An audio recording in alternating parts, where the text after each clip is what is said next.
نحمده ونصلي ونسلم على سيدنا ومولانا محمد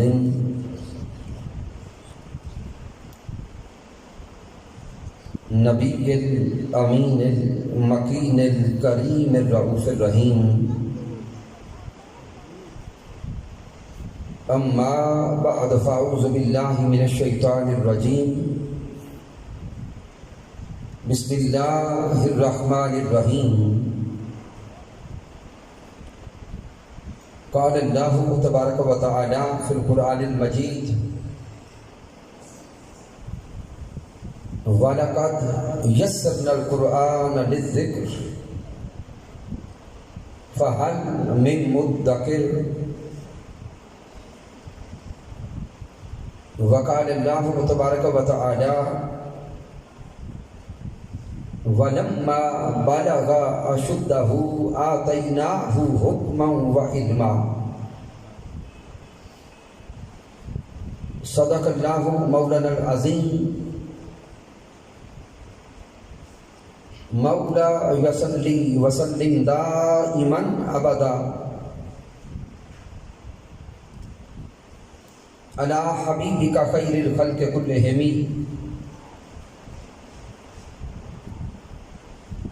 هو الحبیب الذی ترجى شفاعته لکل حول من الاحوال مقتحم. یا ربی بالمصطفیٰ بلغ مقاصدنا واغفر لنا ما مضى یا غاصب الکرم. اللہ رب العزت کی توفیق سے اور تاجدار کائنات صلی اللہ علیہ وآلہ وسلم کے نعلین پاک کے تصدق سے مصطفی اسٹوڈنٹس موومنٹ اور تحریک منہاج القرآن کے جملہ فورمز کے زیر اہتمام ماہانہ درس عرفان القرآن کی اس بابرکت نشست میں حاضر ہیں. اس درس عرفان القرآن کے انعقاد پر مبارکباد پیش کرتا ہوں ان تمام نوجوانوں کو جن کو رب کائنات نے توفیق عطا فرمائی اور وہ اس دور فتن میں فتنوں سے بچ کر اللہ رب العزت کی رحمت کے سائے میں آ کے بیٹھے. رب کائنات ان جوانوں کی محنتوں کو اپنی بارگاہ اقدس میں قبول فرمائے اور ان کی سرپرستی فرمانے والے جمیع علماء کرام، مشائخ اعظام، قائدین تحریک منہاج القرآن اور آج کی بزم میں تشریف لانے والے جناب محترم پیر ظہور الہی صاحب، جناب محترم حضرت علامہ تنویر احمد صاحب، جناب محترم علامہ محمد عارف صاحب، محترم ماسٹر محمد اکرم صاحب نائب صدر تحریک منہاج القرآن، جناب محترم محمد احمد صاحب صدر مصطفی اسٹوڈنٹس موومنٹ اور دیگر جمیع عشاقان مصطفیٰ صلی اللہ علیہ وآلہ وسلم. اللہ رب العزت ہر کسی کا تشریف لانا آپ کی بارگاہ اقدس میں قبول فرمائے. سامعین محترم، آج کا یہ درس عرفان القرآن چونکہ نوجوانوں کے لیے ایک افتتاحی تقریب کی حیثیت رکھتا ہے، اس لیے آج کے درس عرفان القرآن کا جو موضوع چنا ہے وہ ہے قرآن اور آج کا نوجوان.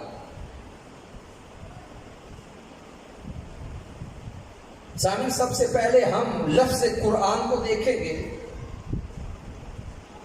پھر قرآن مجید فرقان حمید میں اللہ رب العزت نے جو جوانوں کا اور جوانی کا ذکر کیا ہے اس کو بیان کریں گے. پھر اس کے بعد تاجدار کائنات صلی اللہ علیہ وسلم کی سیرت طیبہ اور فرامین مصطفیٰ صلی اللہ علیہ وسلم پہ اپنی گفتگو کا اختتام کر لیں گے. سامعین، اگر لفظ قرآن کو دیکھیں اور ہم سوچیں کہ قرآن کیا ہے، اور ہم سے اگر کچھ سوال کر کے پوچھے کہ قرآن کیا ہے، تو ہم سارے کے سارے جواب دیتے ہیں کہ قرآن اللہ کا کلام ہے. قرآن مجید اللہ کا بولے کلام ہے. لیکن سامعین محترم، ایک صحابی حضرت سیدہ عائشہ صدیقہ رضی اللہ تعالیٰ عنہ کی بارگاہ اقدس میں گئے اور سیدہ عائشہ صدیقہ سے سوال کرتے ہیں، اے امہات المومنین، آپ مجھے بتائیں کہ اخلاق مصطفیٰ کیا ہے. تو سیدہ عائشہ صدیقہ سوال کرنے والے سے سوال کرتی ہیں کہ اے آقا کی اخلاق کے بارے میں پوچھنے والے، کیا تو نے کبھی قرآن مجید کی تلاوت نہیں کی؟ کیا تو نے اللہ کے کلام کو کبھی نہیں پڑھا؟ کیا تو نے رب کائنات کی وحی کو کبھی نہیں پڑھا؟ تو وہ صحابی عرض کرتے ہیں کہ اے امہات المومنین، اللہ کے کلام کی تلاوت تو میں روز کرتا ہوں، قرآن مجید فرقان حمید کی تلاوت تو روز کرتا ہوں.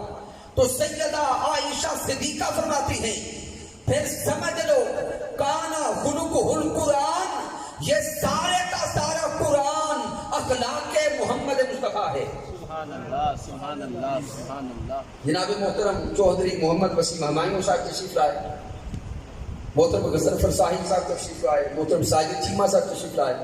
تشریف لانے والے جمعی قائدین کو ہم خوش آمدید کہتے ہیں. تو سامعین محترم توجہ کریں گے اس نقطہ پر کہ سیدہ عائشہ صدیقہ رضی اللہ تعالی عنہ فرماتی ہیں، کان خلقہ القرآن، کہ سارا قرآن اخلاق محمد بولیں مصطفیٰ صلی اللہ علیہ وسلم ہے. تو سامعین یہ نقطہ سمجھا رہا ہوں کہ قرآن کیا ہے. اگر کوئی ہم سے سوال کرے کہ قرآن کیا ہے، ہم جواب دیتے ہیں قرآن اللہ کا کلام ہے. ادھر امہات المومنین سیدہ عائشہ صدیقہ فرماتی ہیں یہ قرآن اخلاق مصطفیٰ ہے. اب ذہن سوال کرتا ہے کہ قرآن مجید فرقان حمید تو وہی ایک ہے.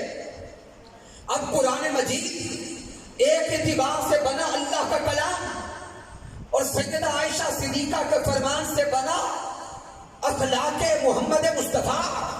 اب دونوں کو دیکھیں کہ کلام صاحب کلام کی صفت ہوتا ہے، کلام کلام کرنے والے کی صفت ہوتا ہے.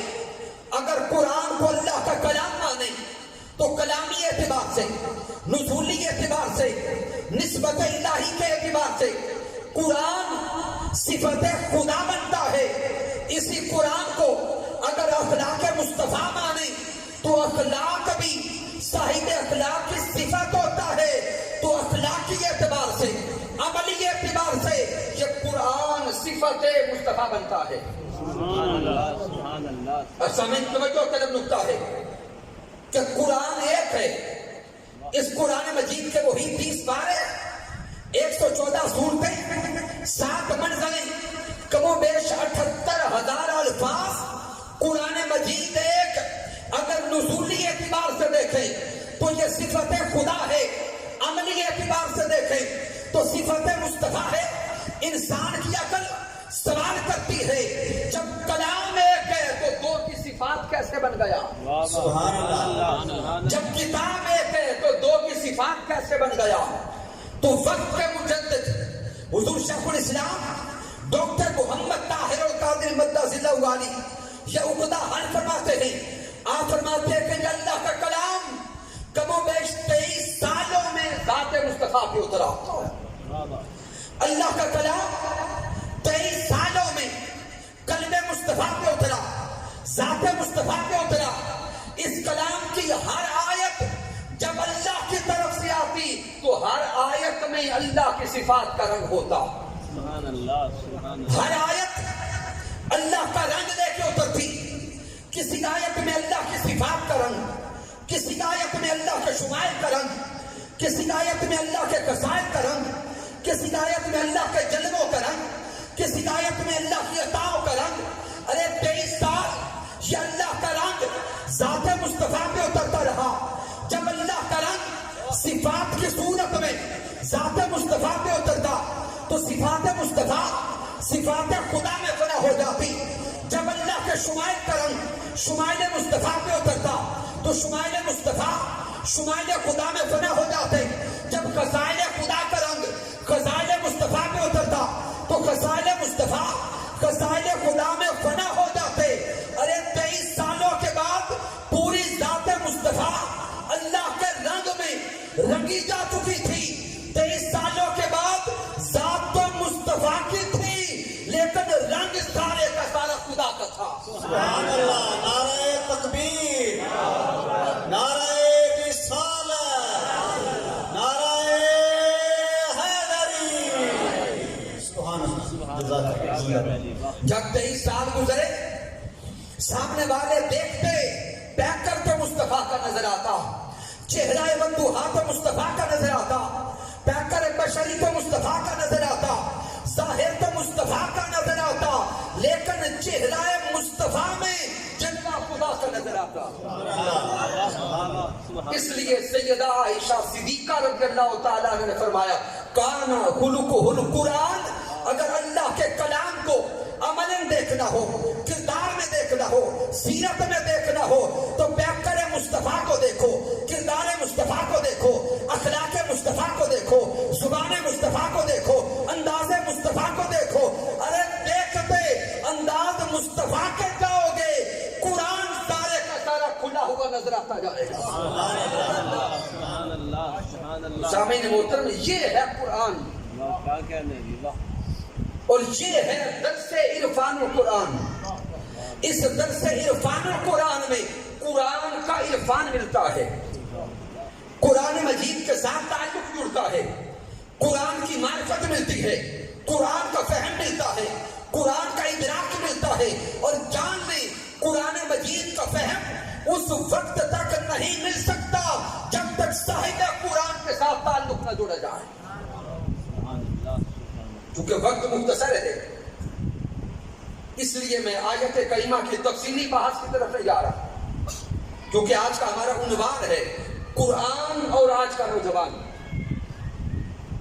قرآن مجید فرقان حمید کو جب ہم نے پہچان لیا, جان لیا, قرآن کا تعارف ہو گیا, تو اب سوچنا پڑے گا کہ قرآن مجید میں اللہ نے فرمایا کیا ہے. تو سامعین محترم یہ نقطہ جان لیں, پورے کے پورے قرآن کا موضوع انسان ہے. قرآن مجید کا موضوع اونچا بولیں انسان ہے. رب کائنات نے قرآن مجید میں ارشاد فرمایا ھدی للناس, ہم نے یہ قرآن ہدایت انسانی کے لیے اتارا. کس کے لیے؟ ہدایت انسانی کے لیے اتارا. تو قرآن مجید فرقان حمید کا موضوع انسان. پھر سامعین اگر انسان کو دیکھیں تو ایک جو پورا کامل ہمیں انسان نظر آتا ہے, انسان کی عمر کے کچھ ادوار, انسان کی عمر کے کچھ حصے. انسان جس کو رب کائنات دنیا میں بیچتا ہے, انسان کی عمر کے 3 ادوار. بولے کتنے؟ 3 دور ہیں انسان کی عمر کے. پہلا دور انسان کا بچپن. پہلا دور کیا ہے؟ بچپن. دوسرا دور ہے جوانی, اور تیسرا دور ہے بڑھاپا. ہر کوئی اپنی زندگی کو دیکھے, جو بزرگ احباب ہیں وہ تینوں ادوار دیکھ چکے ہوں گے. جو میرے جوان دوست ہیں وہ ابھی سمجھ رہے ہوں گے کہ جوانی کسے کہتے ہیں, بڑھاپا کیسے آتا ہے. سامعین اب انسانی زندگی کے تینوں ادوار پہ اگر توجہ کریں, پہلا دور بچپن, دوسرا جوانی اور تیسرا بڑھاپا، ان تینوں ادوار پہ اگر توجہ کریں گے تو دو ادوار انسان کی محتاجی کے لیے، دو ادوار انسان کی محتاجی کے لیے، بچپن بھی محتاجی کا دور اور بڑھاپا پھر بدل کر محتاجی کا دور۔ بچپن میں انسان یعنی ولادت سے لے کر اب جوانی سے پہلے دیکھیں، انسان خود کھا نہیں سکتا، خود پی نہیں سکتا، خود پہن نہیں سکتا، خود چل نہیں سکتا۔ تو اب جوانی سے پہلے یہ سارے ادوار دیکھتے جائیں کہ انسان محتاج ہوتا ہے۔ پھر جب بڑھاپا آتا ہے تو انسان بدل کر پھر محتاج ہو جاتا ہے۔ درمیان میں دور آتا ہے جوانی کا۔ انسان کے دو ادوار محتاج رہنے کے ہیں، لیکن درمیان میں جوانی کا دور، یہ دور محتاجوں کا سہارا بننے کا دور ہے۔ یہ جوانی کا دور محتاجوں کا سہارا بننے کا دور، محتاجوں کو، بزرگوں کو، والدین کو اور چھوٹے بچوں کو سہارا دینے کا دور ہے۔ اس لیے قرآن مجید کا مطالعہ کریں۔ رب کائنات نے قرآن مجید میں مختلف اشاروں سے، مختلف استعاروں سے، مختلف رنگ سے جب انسان کی عمر کے ادوار کو بیان کیا ہے تو اللہ کے کلام میں سب سے زیادہ ذکر جوانی کی عمر کا ہے۔ سبحان اللہ۔ سب سے زیادہ ذکر کس عمر کا ہے؟ جوانی کا۔ کیوں سامعین؟ اس لیے کہ جوان ہمیشہ قوموں کا سرمایہ ہوتے ہیں، جوان قوموں کا مان ہوتے ہیں۔ اگر کسی قوم کے جوان سنور جائیں تو قومیں سنور جاتی ہیں، اور اگر کسی قوم کے جوان بگڑ جائیں تو یہ نہ کہیں کہ جوان بگڑا ہے، بلکہ سمجھ لے کہ قوم تباہ و برباد ہو گئی۔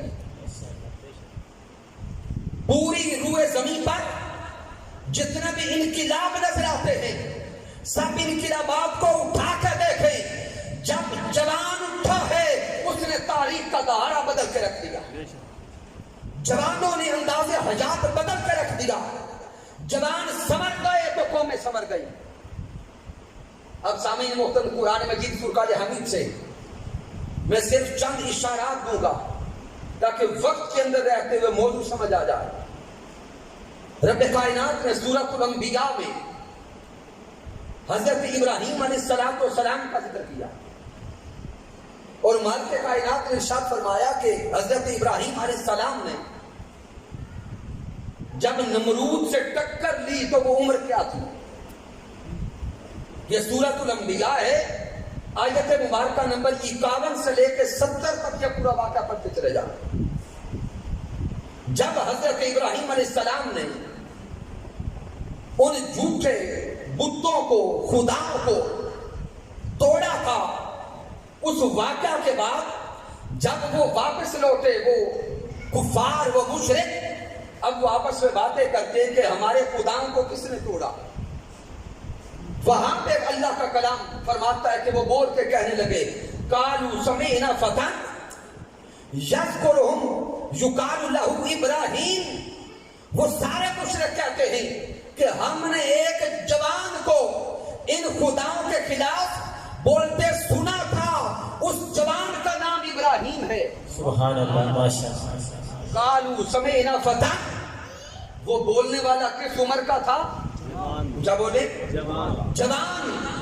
تو حضرت ابراہیم علیہ السلام کی عمر کا اشارہ دے کر رب کائنات نے امت مصطفیٰ کے جوانوں کو پیغام دیا ہے کہ اگر اپنے اندر سیرت خلیل اللہ چاہتے ہو، سیرت ابراہیمی چاہتے ہو، اور ملت ابراہیمی ہونے کا حق ادا کرنا چاہتے ہو تو سمجھ لو میرا خلیل جب جوان تھا تو وہ ظلم کے سامنے ڈٹ گیا تھا۔ نعرہ تکبیر، نعرہ رسالت، نعرہ حیدری، نعرہ تحقیق۔ اسی لیے حضرت اقبال رحمۃ اللہ تعالی نے فرمایا تھا، اس قوم کو شمشیر کی حاجت نہیں رہتی، اس قوم کو شمشیر کی حاجت نہیں رہتی، ہو جس کے جوانوں کی خودی صورت فولاد، ہو جس کے جوانوں کی خودی صورت فولاد. تو حضرت علامہ اقبال رحمت اللہ تعالیٰ علیہ نے حضرت ابراہیم علیہ السلام کی جوانی کا اشارہ دے کے فرمایا وہ قومیں پھر تلواروں کی حاجت نہیں رکھتی جس قوم کے جوان حق کی خاطر ڈٹ جایا کرے. سبحان اللہ. سامعین محترم، سورۃ القصص میں رب کائنات نے حضرت موسیٰ علیہ السلام کی جوانی کو بیان کیا. حضرت موسیٰ علیہ السلام جب ان کا ذکر آیا تو مالک کائنات نے فرمایا وَلَمَّا بَلَغَ أَشُدَّهُ، جب میرا موسیٰ جوان ہو گیا. جب حضرت موسیٰ علیہ السلام جوانی کو پہنچے وَلَمَّا بَلَغَ أَشُدَّهُ وَاسْتَوَىٰ آتَيْنَاهُ حُکْمًا وَعِلْمًا وَكَذَٰلِكَ نَجْزِي الْمُحْسِنِينَ. رب فرماتا ہے جب موسیٰ علیہ السلام جوانی کو پہنچے ہم نے اپنے موسیٰ کو علم بھی دیا، نبوت بھی دی، حکمت بھی دی، اور موسیٰ کی جوانی کو دیکھ کر ہم نے حکم دے دیا موسیٰ عمر جوانی کی ہے فرعون کے سامنے ڈٹ جاؤ. تو سامعین محترم، حضرت موسیٰ علیہ السلام کی عمر کو بھی مالک کائنات نے جوانی کا ذکر کر کے بیان کیا. پھر اسے آگے چلیں سورۃ یوسف میں آ جائیں. حضرت یوسف علیہ السلام کا واقعہ پڑھیں. سورہ یوسف آیت کریمہ نمبر 22-23 کو آگے پڑھتے چلے جائیں. یہاں بھی جب حضرت یوسف علیہ السلام کا رب کائنات نے ذکر کیا تو فرمایا وَلَمَّا بَلَغَ أَشُدَّهُ، جب یوسف جوان ہو گئے. سبحان اللہ سبحان اللہ. جب حضرت یوسف علیہ السلام بولے جوان ہو گئے وَلَمَّا بَلَغَ أَشُدَّهُ آتَيْنَاهُ حُکْمًا وَعِلْمًا، جب جوانی کو پہنچے تو ہم نے یوسف علیہ السلام کو حکمت بھی عطا کی، حکم بھی دے دیا، پھر علم بھی دے دیا. علم عطا کر کے ہم نے ان کو بھی اس ظالمانہ نظام کے سامنے، برائی کے سامنے ڈٹنے کا حکم دیا. پھر رب کائنات نے اس سے اگلی آیت میں فرمایا جب وہ جوان ہو گئے تو زلیخا نے ان کو پھسلانا چاہا. سبحان اللہ. اب جوان بالخصوص توجہ کریں گے. جب حضرت یوسف علیہ السلام جوان ہو گئے ہم نے علم دیا، حکمت دی، نبوت دی، رفت دی، شان دی. آگے رب کائنات فرماتا ہے وَرَوَادَتْهُ الَّتِي هُوَ فِي بَيْتِهَا. اب وہ عورت ہمارے یوسف کو لے کے 7 کمروں میں چلی گئی. جب یوسف علیہ السلام کو اندر لے گئی تو 7 دروازے بند کر دیے. وَغَلَّقَتِ الْأَبْوَابَ، سارے دروازے بند کر دیے. اور یوسف علیہ السلام کو بول کے کہتی ہے یوسف جلدی آ جاؤ. وہ خواہشات نفسانی پورا کرنی چاہتی تھی لیکن یوسف علیہ السلام یہ رب کے پیغمبر تھے، لیکن سامعین پیغمبرانہ شان ایک طرف رکھے، عمر جوانی کو اللہ نے بیان کیا. وَلَمَّا بَلَغَ أَشُدَّهُ، جب وہ جوان تھے.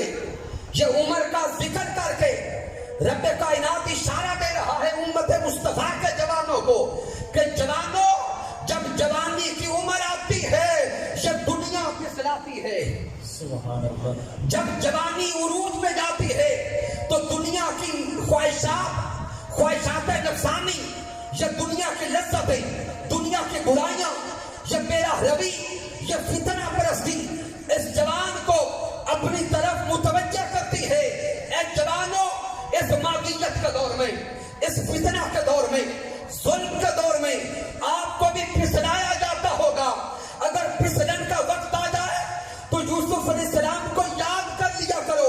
یوسف علیہ السلام اس عورت کی طرف نہیں گئے، توجہ اپنے مولا کی طرف کی.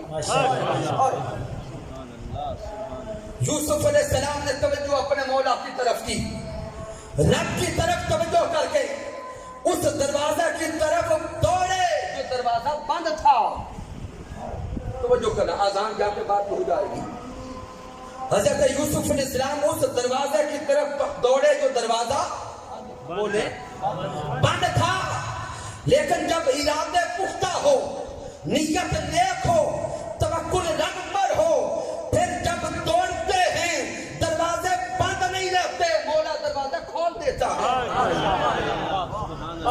کیا بات ہے، ماشاءاللہ یہ اشارہ دیا رب کائنات نے کہ یوسف علیہ السلام تو پیغمبر تھے، لیکن پیغمبرانہ شان کو چھوڑے عمر جوانی کا یہاں پہ اشارہ کیا ہے۔ اس آیت میں اس واقعہ سے پہلے اللہ نے پیغمبر بیان نہیں کیا، تو جو طرف نکتا ہے رب کائنات نے یہ نہیں فرمایا کہ میرے پیغمبر کو پھسلایا، بلکہ اللہ نے فرمایا اس جوان کو پھسلایا۔ وَلَمَّا بَلَغَ أَشُدَّهُ، تو جوانی کا ذکر کر کے قیامت تک کے جوانوں کو پیغام یہ دیا کہ جوانوں، اگر تمہاری زندگی میں کبھی ایسا وقت آ جائے کہ ایک طرف برائی ہو، ایک طرف اچھائی ہو، ایک طرف میرا روی ہو، ایک طرف خدا و رسول ہو، خدا پہ توکل کر کے اچھائی کی طرف دوڑنا تمہارا کام ہے، بند دروازے کھولنا یہ خدا کا کام ہے۔ نعرہ تکبیر، نعرہ رسالت، نعرہ حیدری، نعرہ حیدری، نعرہ تحقیق۔ واہ واہ واہ واہ، سبحان اللہ۔ سامعین محترم، اب حضرت یوسف علیہ السلام کو بھی جب اللہ نے بیان کیا تو عمر جوانی کو بیان کیا۔ اس سے آگے چلتے جائیں سامعین، پھر وقت کم ہے، میں صرف اشارہ دیتا ہوں، سورۃ النور کو پڑھیں۔ سورۃ النور یہ 24ویں سورت ہے، اور یہ آیت کریمہ نمبر 30 اور 31 کو پڑھیں۔ یہاں پر بھی اللہ رب العزت نے جوان لڑکوں اور جوان لڑکیوں ان دونوں کے پردوں کو بیان کیا۔ یہاں پہ مالک کائنات نے، چلے میں اشارہ دیتا ہوں اس آیت کریمہ کا ہلکا سا، رب کائنات نے جب پردے کو بیان کرنا چاہا تو یہاں پہ صرف عورت کا پردہ بیان نہیں کیا۔ یہ بڑا اہم نکتہ ہے، عورت کا پردہ تو رب کائنات نے بیان کیا ہی، لیکن عورت سے پہلے لڑکوں کا، مردوں کا پردہ بیان کیا۔ عورتوں سے پہلے اللہ نے بولے کس کا پردہ؟ مردوں کا پردہ بیان فرمایا۔ اور مردوں کا پردہ کیا ہے؟ مالک کائنات نے جب مردوں کا ذکر کیا تو پہلے رب کائنات ارشاد فرما رہا ہے وَقُلْ لِلْمُؤْمِنَاتِ سے پہلے آیت کریمہ نمبر 30 میں آ جائیں۔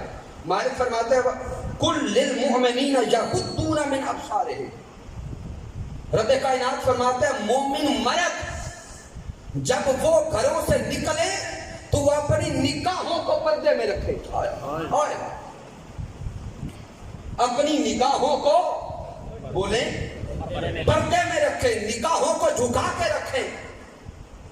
یغضوا من ابصارہم ویحفظوا فروجہم، رب کائنات پہلے مردوں سے خطاب کرتا ہے، جوانوں سے خطاب کرتا ہے، لڑکوں سے خطاب کرتا ہے کہ اپنی ماں، بہنوں، بیٹیوں کو پردے کے احکامات دینے والوں پہلے اپنی نگاہوں کا پردہ کرو، اپنی آنکھوں کا پردہ کرو، بصارت کا پردہ کرو۔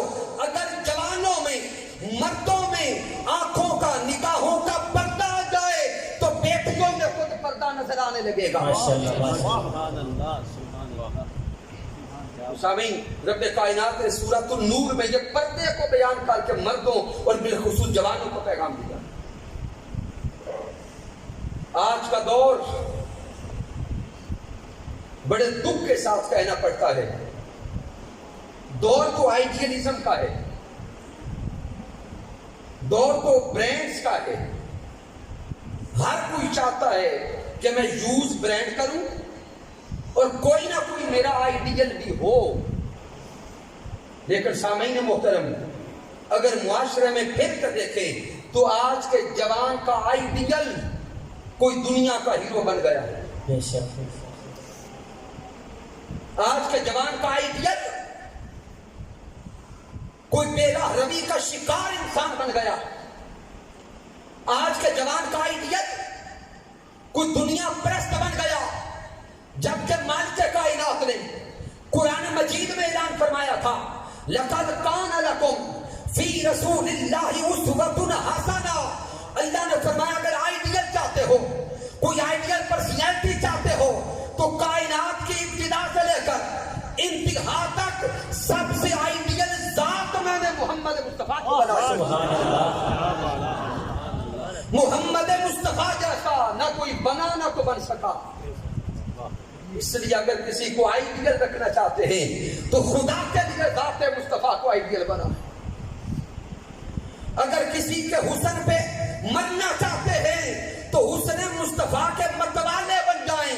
یہ کائنات کے سارے حسن تو میرے مصطفیٰ کے قدموں سے نکلے. جہاں پہ تاجدار کائنات نے قدم رکھے اور میرے مصطفیٰ کے قدموں سے جو خاک اٹھی تھی پوری کائنات کا حسن وہاں سے پوچھا تھا. اگر حسن کے پیچھے جانا چاہتے ہیں تو حسن مصطفیٰ کے پیچھے جائیں. کردار کے پیچھے جانا چاہتے ہیں تو کردار مصطفیٰ دیکھیں. زبان کے پیچھے جانا چاہتے ہیں تو زبان مصطفیٰ دیکھیں. اخلاق کے پیچھے جانا چاہتے ہیں تو اخلاق مصطفیٰ دیکھیں. اور خدا را جوانوں اپنے اسلاف کی تاریخ کو پڑھو. حضرت علامہ اقبال رحمۃ اللہ تعالی نے فرمایا تھا کبھی یہ نوجوان مسلم تدبر بھی کیا تم نے. کبھی یہ نوجوان مسلم تدبر بھی کیا تم نے. وہ کیا کدو تھا جس کا تو ہے ایک ٹوٹا ہوا تارا. اور تجھے اس قوم نے پالا ہے آغوش محبت میں. کچل ڈالا تھا جس نے پاؤں میں تاج سرے ڈالا. کچل ڈالا تھا جس نے پاؤں میں تاج سرے ڈالا. اور گواہ بھی ہم نے جو اسلاف سے میراث پائی تھی. آج اپنے بزرگان دین کو پڑھے, اسلاف کو پڑھے اور آج اپنے آپ کو دیکھیں تو یہ حق اور سچ نظر آتا ہے کہ گواہ بھی ہم نے جو اسلاف سے میراث پائی تھی. سریا سے زمین پر آسمان ہم کو دے مارا. سریا سے زمین پہ, سریا سے زمین پہ آسمان ہم کو دے مارا. اور آگے حضرت اقبال بیان فرماتے ہیں کہ اگر میں چاہوں تو نقشہ کھینچ کے رکھ دوں. اگر میں چاہوں تو نقشہ کھینچ کر رکھ دوں مگر تیرے تخیل سے فضول ہے نظارہ. تجھے آبا سے اپنے نسبت ہو نہیں سکتی. تجھے آبا سے اپنے نسبت ہو نہیں سکتی کہ تو گفتار وہ کردار. تو گفتار وہ کردار, تو ثابت وہ سیارہ. سامعین محترم, حضرت علامہ اقبال رحمۃ اللہ تعالی علیہ بھی ساری زندگی جوانوں کو بیدار کرتے گئے. آئیے اب تاجدار کائنات صلی اللہ علیہ وسلم کی حیات طیبہ کو دیکھیں. میرے آقا علیہ السلام کی حیات طیبہ, لیکن ساتھ ہی کیونکہ وقت بہت کم ہوتا جا رہا ہے, سامعین محترم میں ایک اور قرآن مجید کی آیت کا اشارہ دے دیتا ہوں. اصحاب کہف کو دیکھیں. اصحاب کہف کون تھے؟ اللہ کے ولی تھے. کون تھے؟ اللہ کے سارے بولیں اللہ کے ولی تھے. لیکن سوال پیدا ہوتا ہے کہ ان اللہ کے ولیوں کی عمر کیا تھی؟ ہمارے یہاں ایک تصور یہ ہے, ہم ولی اسے کہتے ہیں جو بابا بن جائے, بال سفید ہو جائے, پورا ہو جائے تو تب ہم کہتے ہیں یہ ولی ہے. لیکن رب کائنات نے جب اصحاب کہف کو بیان کیا تو مالک کائنات فرماتے ہیں ام حسبت ان اصحاب الکہف والرقیم. سبحان اللہ. وہ اصحاب کہف اور رقیم والوں کا واقعہ جو ظالمانہ نظام کو چھوڑ کر اپنی جان کو بچانے کے لیے, اپنے عقیدوں کو بچانے کے لیے, اپنے نظریات کو بچانے کے لیے پہاڑوں میں جا چھپے تھے, ایک غار میں پناہ لی. آگے اللہ فرماتے ہیں اذ اول فتیہ الی الکہف, جب وہ جوان غار کی طرف گئے, جب وہ بولے جوان غار کی طرف گئے تو رب کائنات یہاں پر بھی اصحاب کہف ان اللہ کے ولیوں کی عمر کو بیان کر رہا ہے کہ وہ اللہ کے ولی بھی عمر جوانی کی تھی. تو گویا جوانی بڑھاپے کا نام نہیں ہے. آگے میں بتاتا ہوں، بڑھاپے میں تو جوانی ملتی بڑی مشکل ہے. اگر کوئی ولایت چاہتا ہے تو ولایت 99% لوگوں کو ملتی جوانی میں ہے. آقا علیہ الصلوۃ والسلام کی سیرت کو دیکھیں. میں صرف 2-3 واقعات کا اشارہ دیتا ہوں. جب میرے آقا علیہ الصلوۃ والسلام کی عمر مبارک ہوئی 20 سال. آقا کی عمر کتنی ہے؟ 20 سال. میرے آقا جوان ہوئے، جوانی کی سیڑھی پہ قدم رکھا، اور جوان ہوتے ہی میرے آقا ظالمانہ نظام کے سامنے ڈٹ گئے. آقا کی عمر مبارک ہے 20 سال. اور واقعہ حلف الفضول جب ہوتا ہے تو اس میں سر فہرست کردار تاجدار کائنات کا ہوتا ہے. اور واقعہ حلف الفضول کیا ہے؟ مکہ کے کچھ سرداروں نے، کچھ ظالموں نے کچھ غریبوں کے حق چھینے تھے. غربا کے بولے حق چھینے تھے، مسافروں کے حقوق چھینے تھے. جب ان مکہ کے بدمعاش سرداروں نے مسافروں کو، غریبوں کو، بے سہاروں کو ستایا تو تاجدار کائنات میدان میں اترے. ابھی نبوت کا اعلان نہیں کیا. نبوت کے اعلان سے 20 سال پہلے، 20 سال کی عمر مبارک میں میرے آقا نے مکہ کے اچھے لوگوں کو اکٹھا کیا.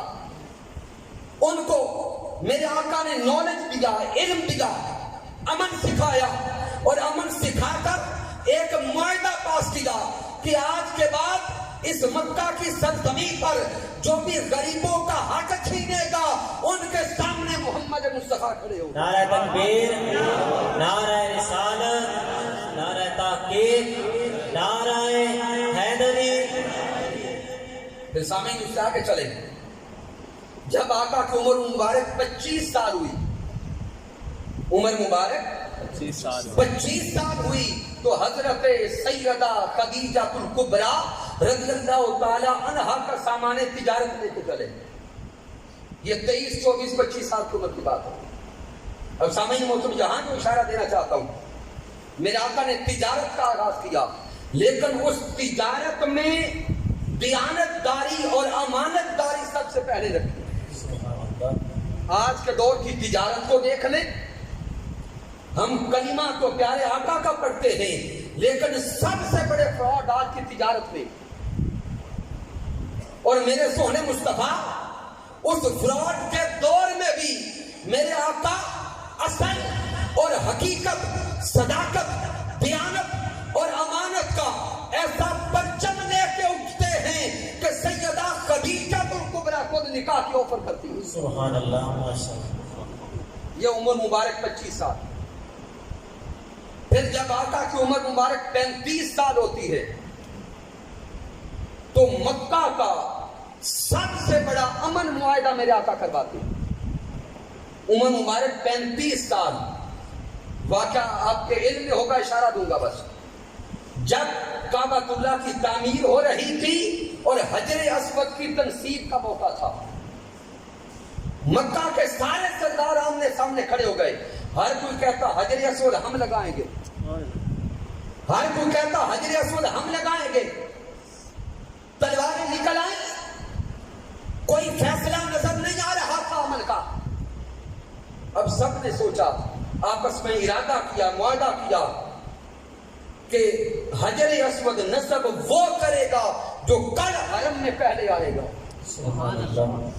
جب اگلا دن آیا تو یہ رب کائنات کا کرم تھا، میرے آقا سب سے پہلے تھے. اب جب میرے آقا حجر اسود نصب کرنے لگے، حق میرے آقا کا اکیلے تھا، حق آقا کا انفرادی تھا.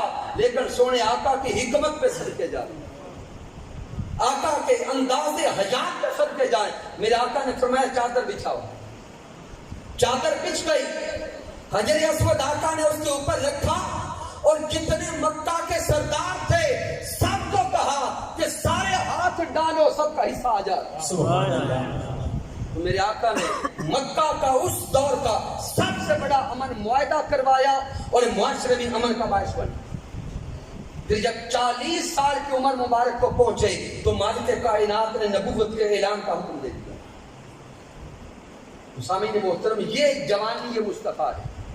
میں نے کہا وقت اتنا ہے، صرف اشارے دے کے آگے گزروں گا. اب اس سے آگے چلے. تاجدار کائنات صلی اللہ علیہ وآلہ وسلم کی احادیث مبارکہ 2 یا 3 سناتا ہوں. حضرت عبداللہ ابن مسعود رضی اللہ تعالیٰ عنہ سے روایت ہے،